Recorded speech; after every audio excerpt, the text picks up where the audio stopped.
I didn't laugh. That was my first sin, apparently. When I saw the place card, beige linen cardstock, gold trim, elegant calligraphy spelling out idiot trash, I didn't laugh. Not even a twitch. Just stood there, blinking, while the table erupted like hyenas. My wife, her boss, two junior partners, and one of those sales guys who always wears a Bluetooth earpiece even during dinner. They all found it hilarious. "Come on, babe, it's a joke," she said, smirking, already a glass and a half in. Her nails were cherry red and drumming on the table like she was keeping rhythm with the humiliation. I sat down, not because I accepted it, because I wanted to see how far they'd go. She had chosen the table, table 4, front and center, just off the stage with the spotlight grazing the white tablecloth like a warning flare. A massive floral arrangement bloomed in the middle, drowning out sight lines and giving everyone a little privacy for their whispers and side eyes. The seat across from me, her boss, Leonard, had a crooked smile and a cufflink shaped like a middle finger. Real classy guy. He leaned toward her and muttered something behind his palm, loud enough for me to catch the tail end. More useful when he was quiet. Huh? She laughed. That laugh. The one she saves for networking events and Botox brunches. It's hollow. Bored. A sound she makes with her mouth while her eyes scan the room for someone richer. I looked down at the name card again. Idiot trash. Not Jonathan. Not Mr. Harris. Not even a misspelling. Just 2 words, printed in serif font and placed like a signature under the company logo. That's when I knew this wasn't a last-minute prank. Someone approved this. Someone sent it to print. Someone folded it. Someone put it at my spot like it belonged there. Leonard toasted the table. To our honorary guest. Hope the food's not too complicated. He raised his glass and looked me dead in the eye. You've come a long way from sheet metal and torque wrenches, huh? That's what she told him. That's what she tells everyone. That I was some blue-collar dolt who got lucky marrying into the firm. That I barely understood what she did. That I spent my days counting bolts and reading instruction manuals upside down. She rewrote my life into a parody because the truth was too boring and too threatening. I didn't start with much, sure, but the man she married? He could read a balance sheet in his sleep. He didn't need to understand corporate culture to know exactly how this room operated. I smiled. Not the kind they expected. Not a weak, wounded attempt at salvaging dignity. No, the kind of smile that made the back of my neck go cold. The kind of smile that said, I see you, all of you, and I'm remembering every single detail. The waiter brought steak. I cut into it politely, methodically. I didn't speak once. Not when her boss made another joke about engine grease and elbow wrenches. Not when she rolled her eyes after I declined the wine pairings. Not when the new hire whispered to her colleague, and both looked at me like I had spinach on my tie. I just sat, breathed, and calculated. Not revenge. Not yet. But awareness. Inventory. Dessert came, some kind of mousse with edible gold leaf. The inside of my chest was thumping, but my hand didn't shake when I lifted the spoon. I took one bite. Bitter. Overcompensating. I placed the spoon down gently, dabbed the corners of my mouth with the napkin like a man in full control, then stood up. She barely noticed. She was too busy whispering to Leonard again. Probably something about how I'd go home and sulk and she'd handle the spin. I didn't walk toward the restrooms. Didn't head for the coat check. I walked across the ballroom, past the fake laughter, the self-congratulatory clinks of crystal glasses, past the stage where the CEO had given his earlier speech about next-gen disruption and agile leadership. I found the firm's president near the bar, talking with a man from their advisory board. They were mid-conversation, but when he saw me approach, his face shifted like someone just cut the power. He knew who I was. Not because we talked often, but because he had seen one particular name pop up on one particular trust document 6 months ago. A name that made him pause. That name was mine. He started to greet me, some canned corporate pleasantry, but I raised a hand. Just 2 fingers. He went silent. I leaned in, whispered 2 sentences. That's all it took. His jaw tightened. His nod was slight, like a man trying not to draw attention. But the shift was seismic. In that moment, everything changed. Not for me, but for them. I turned and walked away. Past the centerpiece. Past the table. Past my wife, still too wrapped up in her own little pageant to notice what had just detonated under her feet. I didn't take the place card. I left it there. Let someone else pick up the evidence. I didn't need it anymore. The real joke was about to start, and this time, I was the one who wrote the punchline. The first time she made the joke about me, not understanding corporate life. We were at a dinner just like that one. Long table, name cards, overpriced salmon, and a room full of people who smiled too much with their teeth and not enough with their eyes. It was one of her early firm milestones. Year 2, I think. She was still nervous then, still wore heels that hurt, and checked her phone under the table to see if any clients had responded to her proposals. Back then, she'd squeeze my hand when she was stressed. Back then, she still looked at me like I was with her, not just near her. That night, I'd made a joke about the wine tasting like nail polish remover. Everyone laughed. She didn't. She turned to me, half grinning, and said, "Sorry, he's not really corporate. He's more nuts and bolts." It stung. Not enough to ruin the night. Just enough that I remembered it. And that memory came back hard as I drove home from this dinner. The name card still floating in my mind like smoke from a trash fire. I didn't touch the steering wheel tighter than I had to. Didn't blast music. Didn't rehearse a confrontation. I just drove. The kind of driving you do when your brain is slicing through paperwork faster than the tires touch asphalt. She never once asked how her firm got its start. Oh, sure. She thanked me when I helped her put together a pitch deck for her initial funding round. She said, "You're the best," and kissed me on the cheek the night we heard the Series A was approved. But she never once asked how the capital got there so quickly. Never asked why the terms were so favorable. Why the paperwork barely needed editing. She thought I pulled a few strings with some finance guy I knew. She didn't know the finance guy was me. When her father died, the firm was little more than a logo, 3 laptops, and a lot of promises. She was scrambling. She needed liquidity, fast. I handled the probate, the taxes, the real estate, the bequests to extended family. I made it all quiet and clean. In the middle of all that, I made one small suggestion, one she barely registered at the time. Why don't we wrap the inheritance into a blind trust? I said, for tax shielding, long-term asset protection. She didn't ask details, just nodded, signed what I put in front of her. She was too busy worrying about her LinkedIn profile and the color scheme of her website to care about estate structures. The firm needed operating capital. I loaned it from the trust. In exchange, she temporarily moved her ownership stake, 80% of the company, into the trust itself. On paper, it looked brilliant. Kept her name off the majority holdings, which was helpful for the optics she wanted, a woman-owned, lean startup structure with grassroots flair. No old money baggage. But she missed something. Something crucial. A blind trust isn't blind to me. I was the trustee, sole trustee, meaning that even though her name was on the building, mine was on the deed. She forgot. Or maybe she never really understood. And I never reminded her. That was my mistake. I thought if she felt independent, she'd appreciate what I'd done more. I thought she'd look at me the way she used to, when I was fixing the garbage disposal at midnight, or reviewing her legal contracts while she slept, or hand-delivering pitch packets to potential angel investors. But no, she looked at me like a technician, a placeholder, a man useful only when her printer jammed. And now, after seeing her laugh as my name card mocked me in front of the people I helped empower, after watching her lean into Leonard like a girl at prom whispering secrets into her date's collarbone, now I understood something I hadn't let myself believe before. She thought I'd never use the trust. She thought I'd die first, or disappear, or just keep nodding and driving her around while she played CEO with someone else's money. She was wrong. Back in my study, I poured a drink. Nothing too strong. Just something to match the temperature of what was rising in me, not rage. Calculation. I opened my safe, pulled out a manila folder. Inside was everything. Deed assignments, trustee documentation, a merger draft, my lawyer's pre-negotiated letters of intent, all dated, reviewed, and updated quarterly for over a year. Just in case she did exactly what she did tonight. You see, power isn't about being loud. It's about being ready. And I had been ready for a long, long time. The phrase was simple. 5 words. Spoken softly, barely louder than the clink of a glass against marble tile. But it wasn't just a phrase. It was the final pin pulled from a very old grenade. I had whispered it to the president of the firm not for theatricality, but because that was the trigger. A verbal failsafe, agreed upon months ago, during one of those long, quiet dinners with my attorney in the back corner of a forgettable steakhouse 2 towns over. He had insisted I choose something natural, something I wouldn't say by accident, but wouldn't sound like espionage if overheard. We settled on an old inside joke from our college days.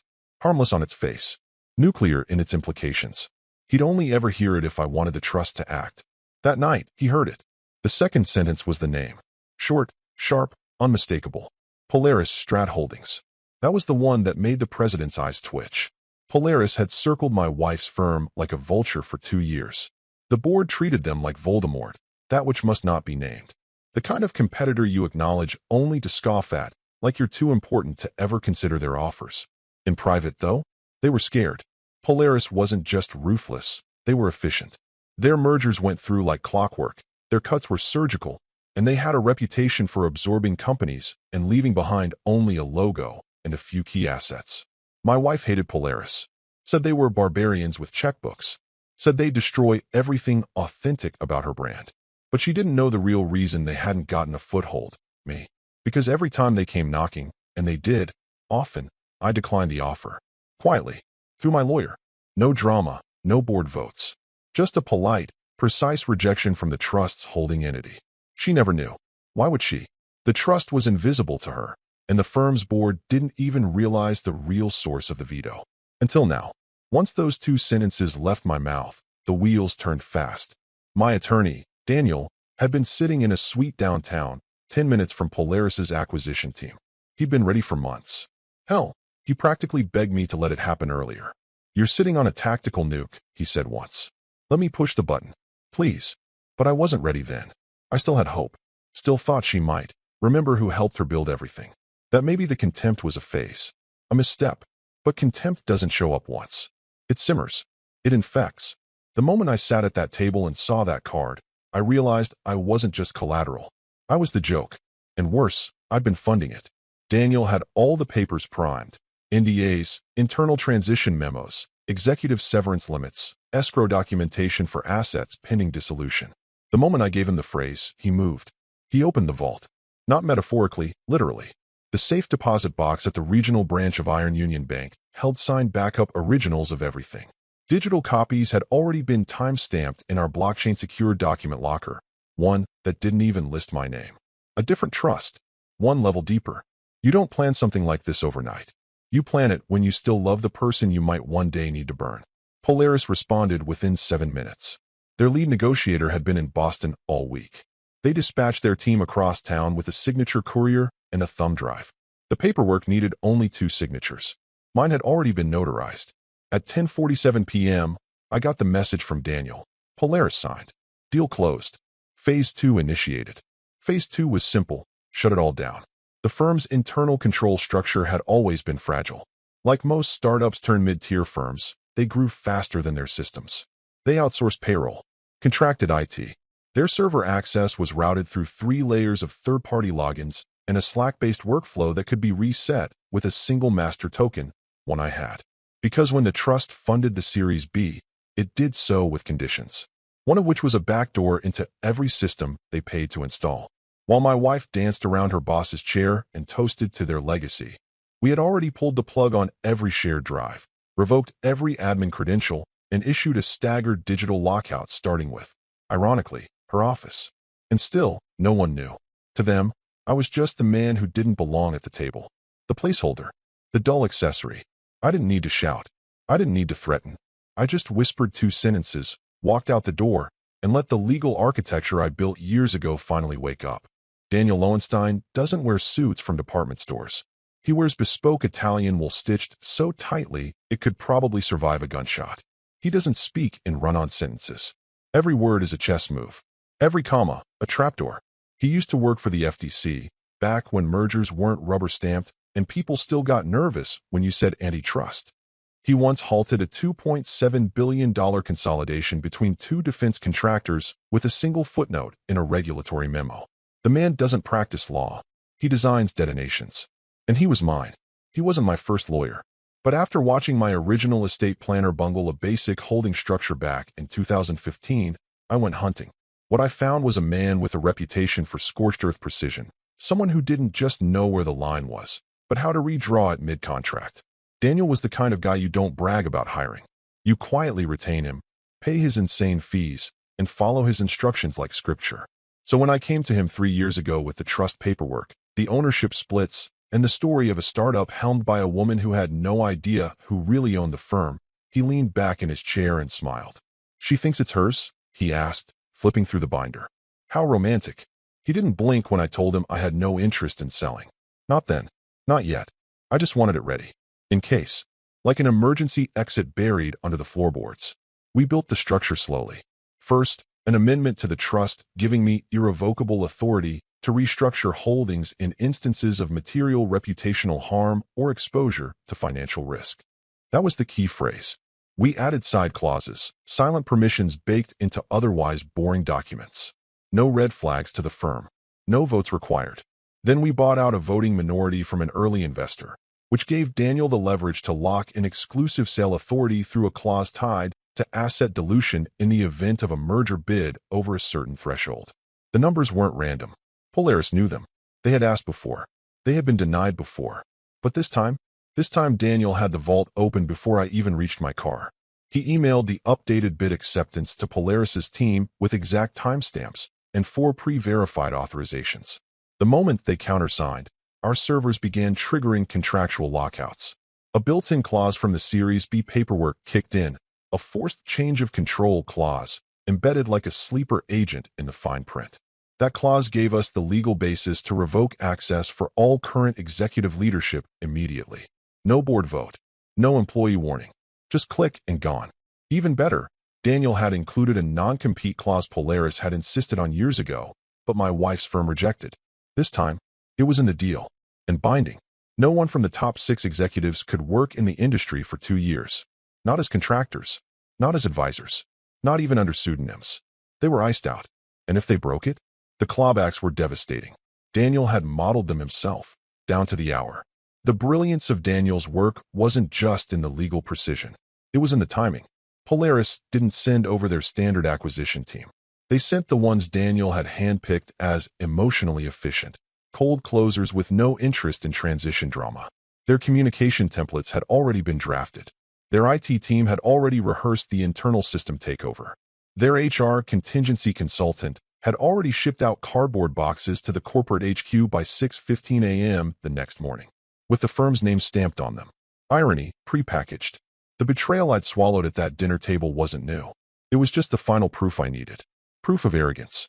Proof of contempt. My wife didn't just disrespect me. She thought I was irrelevant. Disposable. Like a paperclip in her drawer. Useful until she found a gold one. Daniel didn't ask for revenge. He asked for clarity. You sure you want to pull the trigger? He texted, right after I whispered the 2 sentences. I didn't respond with a yes. Just sent him a photo. The place card. Idiot trash. 5 minutes later, he replied, understood. Full ignition. And just like that, the machine he built started humming. Quietly. Unstoppably. By midnight, the paperwork was done. By morning, the firm would be, too. The first crack didn't come with a bang. It came with a password prompt.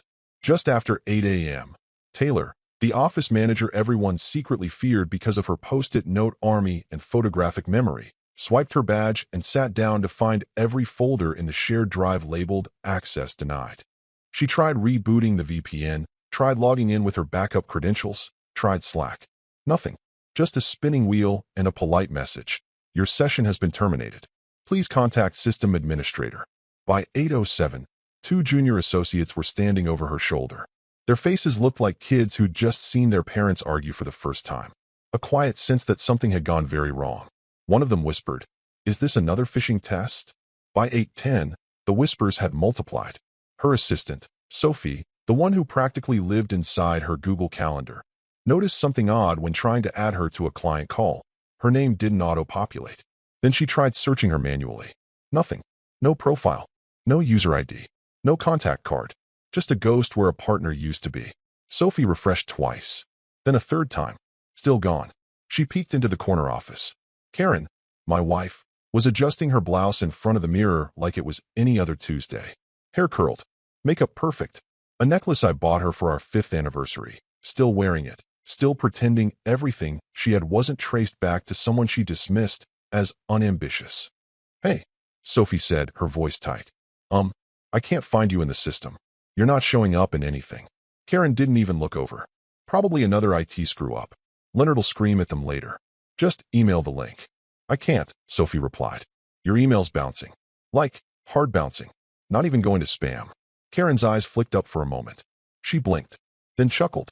Jesus, he's probably pouting. Got his feelings hurt. She didn't say my name, but the disdain was baked in. He gets like this.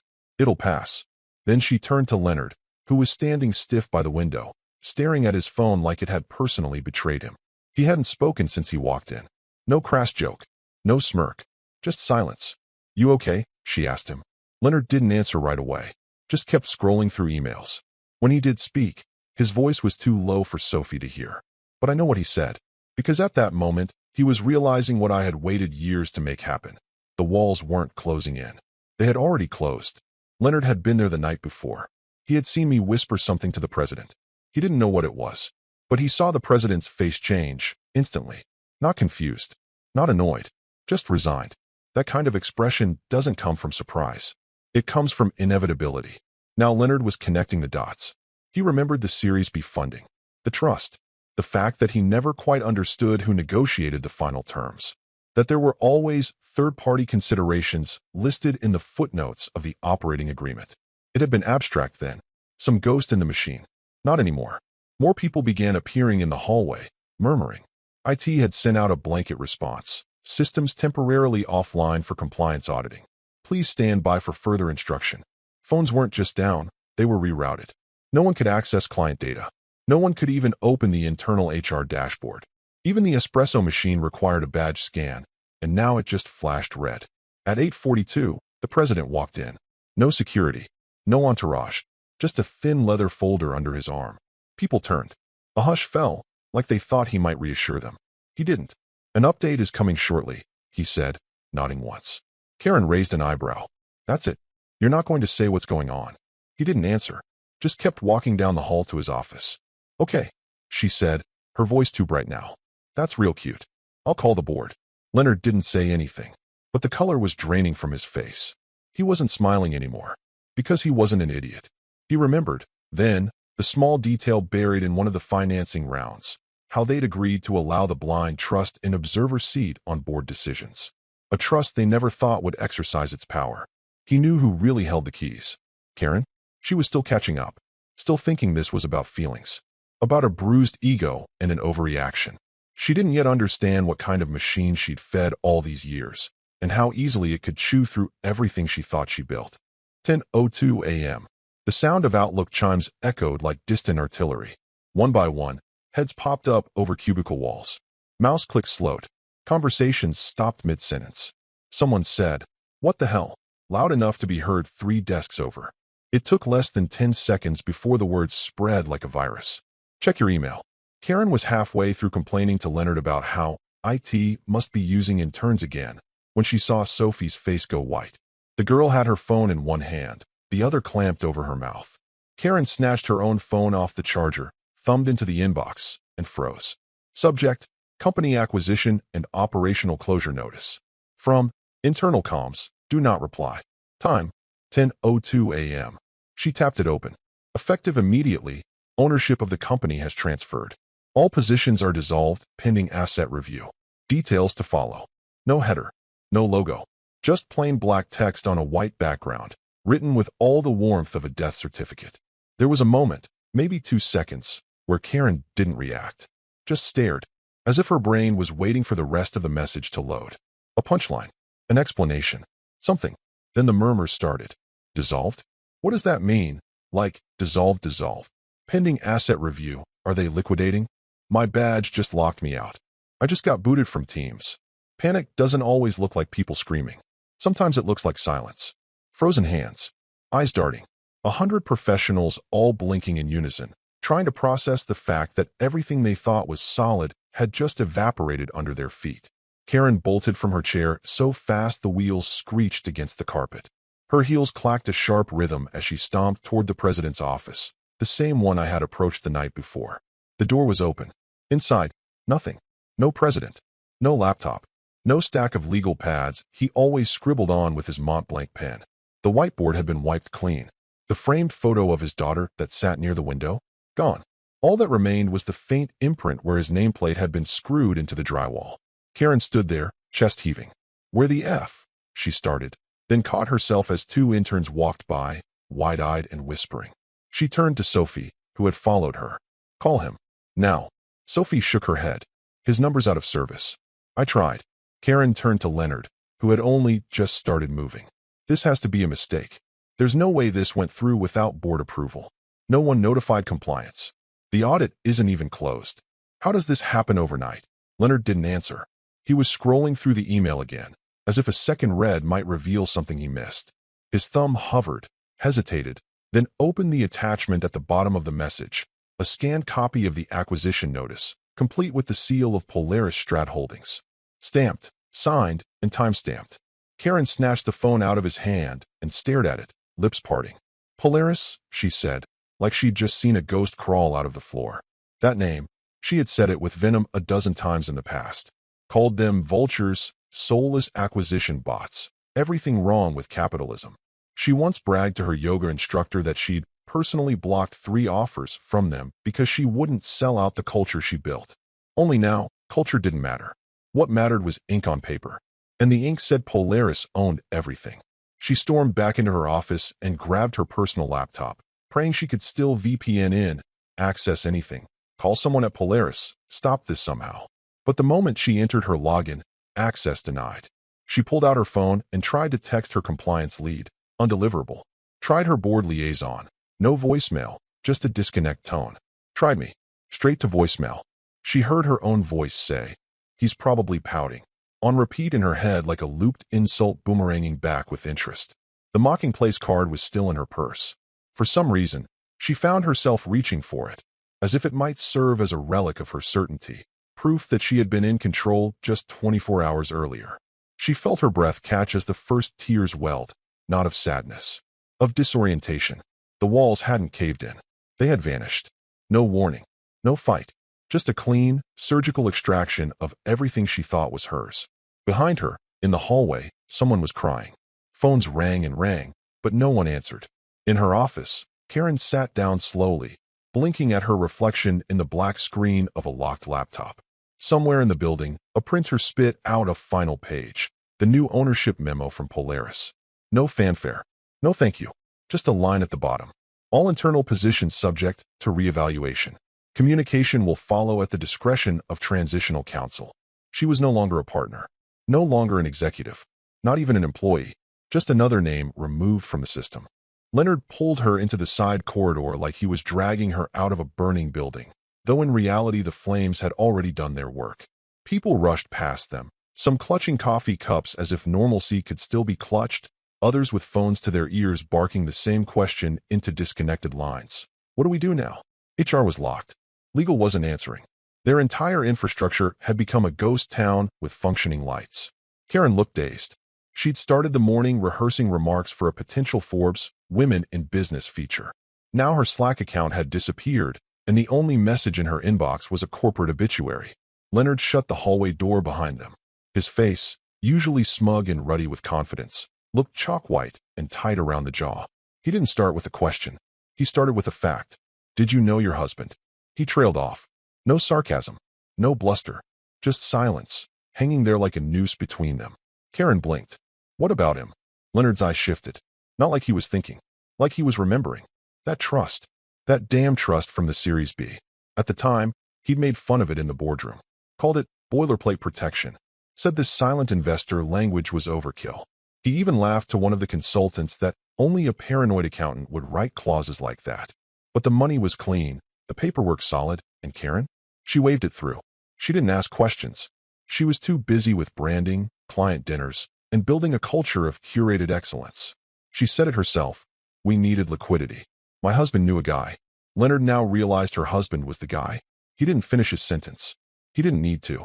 Karen's breath hitched before she caught it and painted on the familiar smile, the same one she used when clients asked too many questions. Don't be dramatic, she said, trying for a chuckle. He wouldn't even know how to structure something like this. But even she didn't believe it. Not anymore. The facts were lining up too quickly. Why the president had nodded to him with such reverence last night. Why IT had gone dark in perfect, synchronized waves. Why Polaris had moved with no negotiation, no room for a counteroffer, no plea for retention packages. This hadn't been a hostile takeover. It had been an invitation. And someone, her husband, had opened the door from the inside. Leonard stared at her, searching her face for any sign that she had known, that she was in on it. But she wasn't. And that made it worse. Because if the partner of the man behind the curtain didn't even know the curtain existed, then what the hell were the rest of them? He set this up? She asked, but it wasn't really a question. Her voice cracked right after the word this, like it betrayed her before she could put it back in her chest. She looked down the hallway, as if expecting to see him walk in. Maybe still in the same tie he wore last night. Maybe with that quiet, unreadable expression of his, like the world around him didn't concern him, but he concerned it. Leonard shook his head slowly. It was him. It had to be. She leaned against the wall, suddenly aware of how dry her mouth was. The tiles were too bright. The noise too loud. She could hear someone sobbing behind a closed door. Somewhere, someone cursed the company's name under their breath. Another email hit. A formal shutdown of all company credit cards and autopay vendor accounts. The business was bleeding out. Neatly. Intentionally. Karen laughed again. It was forced and ragged. You really think he has the balls to? She stopped herself. Because she remembered the name card. Idiot trash. She remembered the look on his face when he saw it. Not shocked. Not hurt. Just quiet. Not the kind of quiet that comes from shame. The kind that comes from calculation. She had mistaken that silence for weakness. Leonard leaned closer, voice low. He didn't need balls. He had control. And we handed it to him wrapped in ribbon and a bottle of Napa Cab. She wanted to scream. At Leonard. At the president. At herself. At him. But she didn't. Because deep down, she knew this wasn't vengeance. It wasn't about payback or pride. This was the slow, deliberate unspooling of a trap built with patience and silence. And she had laughed right into it. It dropped at 2:37 p.m., tucked between a midday traffic update and a fluff piece about rooftop gardening on the local news site. The headline was clinical, the kind you scroll past if you're not in the industry. Polaris Strat announces strategic acquisition of regional competitor, full integration planned. But for everyone still lingering in the glass and steel husk of Karen's former empire, it was less a headline and more a gunshot. The statement was short, tidy, unapologetic. We welcome this strategic consolidation and are committed to maximizing shareholder value while aligning personnel needs with future operational focus. That last part, aligning personnel needs with future operational focus, landed like a guillotine blade. It meant exactly one thing. Don't bother packing a lunch for tomorrow. By 2:40, the message had circulated through every department, every group chat, every personal device still connected to cellular data. Screenshots filled inboxes. Group threads exploded. Some tried parsing the phrasing like amateur lawyers. Others didn't bother. They knew what it meant. The legacy team, gone. The executive tier, obliterated. The culture Karen curated with Pinterest boards and recycled TED Talk quotes, deleted. And the ones who thought they'd be spared? The top performers? The rainmakers? They were realizing that no one had been consulted. Not even Karen. Especially not Karen. She stood in the center of the operations floor, phone in hand, staring at the statement like it was written in a dead language. Leonard had already disappeared into some corner office, talking frantically into a Bluetooth headset that no longer connected to anyone worth calling. Karen had tried to dial the Polaris liaison listed in the press release.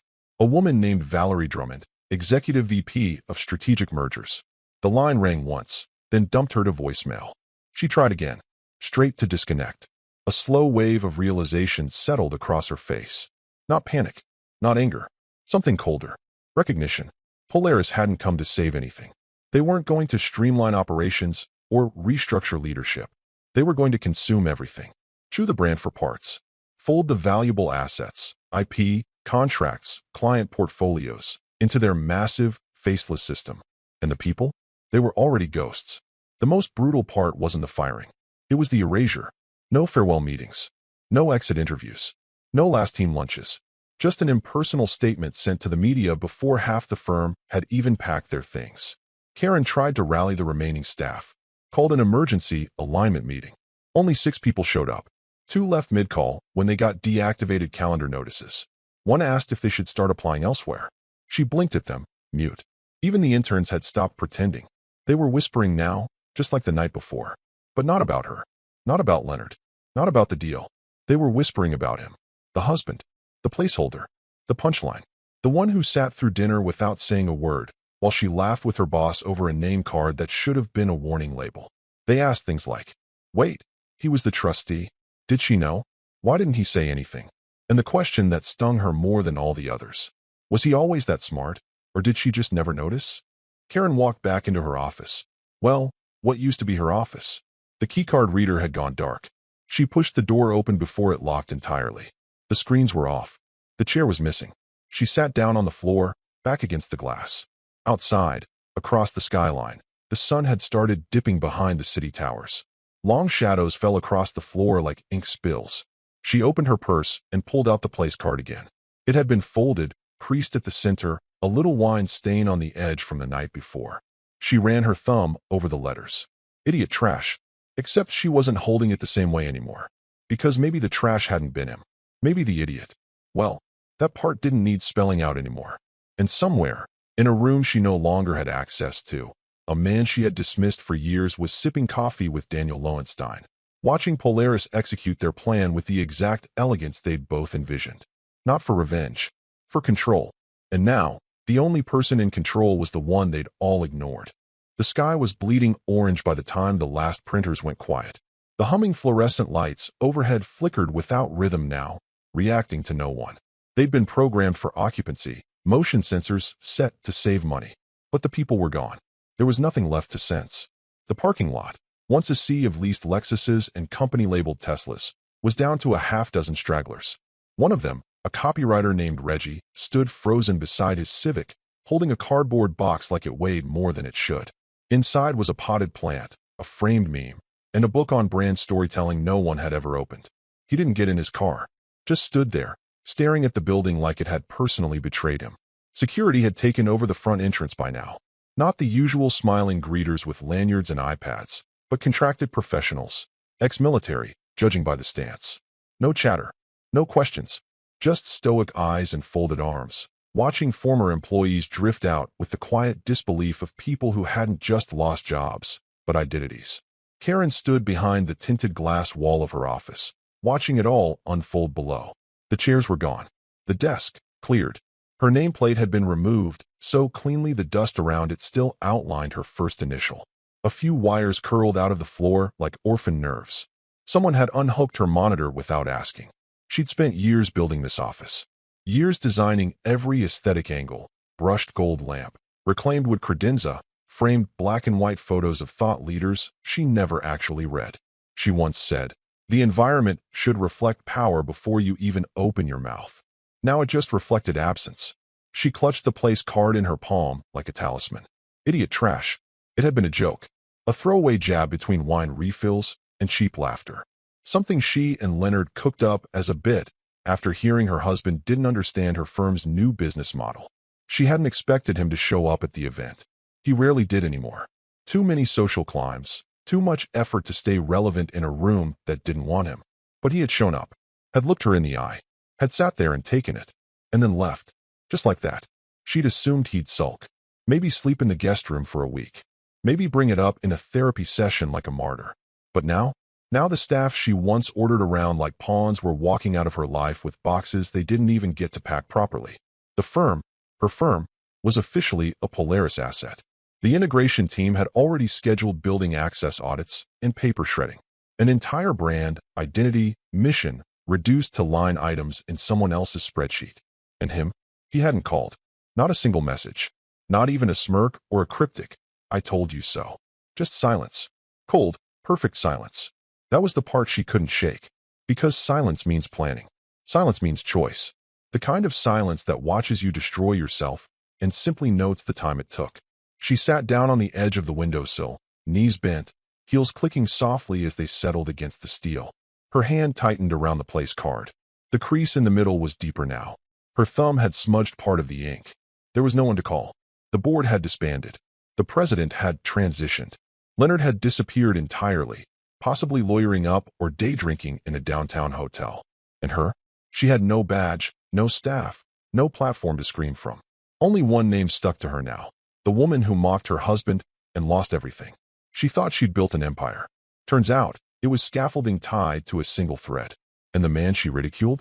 He wasn't just the thread. He'd been the architect the entire time. She waited until after sunset to call him. Maybe she thought the dark would make it feel less pathetic.